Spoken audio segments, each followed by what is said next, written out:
जीनत बेटी के ससुराल वाले आए थे, रुखसती की तारीख मांग रहे थे, 3 महीने बाद की। भली मानस 3 माह बाद की तारीख कैसे दे सकते हैं? हालिया बारिशों की वजह से सारी बिजाई बर्बाद हो गई। थोड़ी सी जो रकम बची है उससे या तो दोबारा बिजाई कर सकता हूँ या फिर बेटी की रुखसती। लगता है इस बार जमीन ही बेचनी पड़ेगी।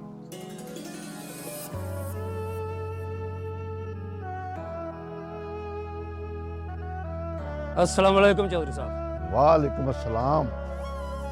आओ भाई रहीमदाद, बड़े दिनों बाद आए हो। सब खैरियत है ना? चौधरी साहब आप तो जानते हैं पिछले महीनों की बारिशों की वजह से सारी बिजाई बर्बाद हो गई और बाकी जो रकम बची है उससे या तो दोबारा बिजाई कर सकता हूँ या बेटी की शादी, और अगर फिर बारिश होगी तो ज़मीन ही बेचनी पड़ेगी। ओ भाई रहीमदाद, तुमने फसल की बिजाई से पहले इसकी इंश्योरेंस नहीं करवाई थी?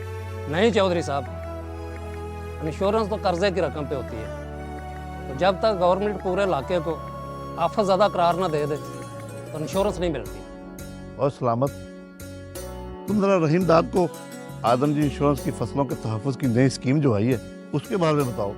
अरे भाई रहीमदाद, आदम जी इंश्योरेंस कंपनी ने फसलों के इंश्योरेंस के लिए नई स्कीम ज़राई तहफ़्फ़ुज़ के नाम से मुतारिफ़ करवाई है, जिसके तहत किसानों को कुदरती आफात, मौसमी तब्दीलियाँ, बारिशों, फसलों पर सुंडियों और कीड़ों के हमले से होने वाले नुकसान का अज़ाला ज़राई तहफ़्फ़ुज़ स्कीम के ज़रिए किया जाता है। या अल्लाह तेरा शुक्र है, अब मैं दोबारा से अपनी ज़मीनों पर फसलों की बिजाई करूँगा और इससे पहले आदम जी इंश्योरेंस कंपनी की ज़राई तहफ़्फ़ुज़ स्कीम के तहत अपनी फसलों की इंश्योरेंस करवाऊँगा ताकि किसी भी कुदरती आफत या बारिशों से होने वाले नुकसान से अपने सरमाए को तहफ़्फ़ुज़ दे सकें। चौधरी साहब आपका बहुत बहुत शुक्रिया, आपने तो मेरी मुश्किल ही आसान कर दी। सलामत भाई चलें, मुझे अभी आदम जी ज़राई तहफ़्फ़ुज़ के दफ्तर ले चलें।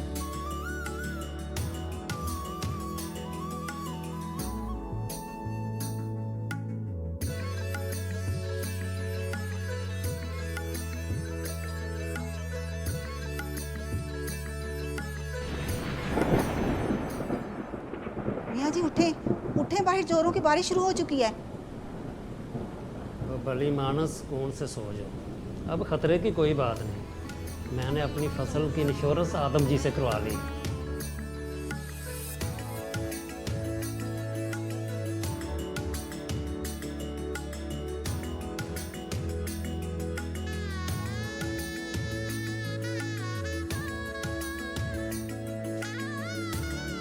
आदम जी ज़रई तहफ़्फ़ुज़ स्कीम, बेखौफ किसान, खुशहाल पाकिस्तान।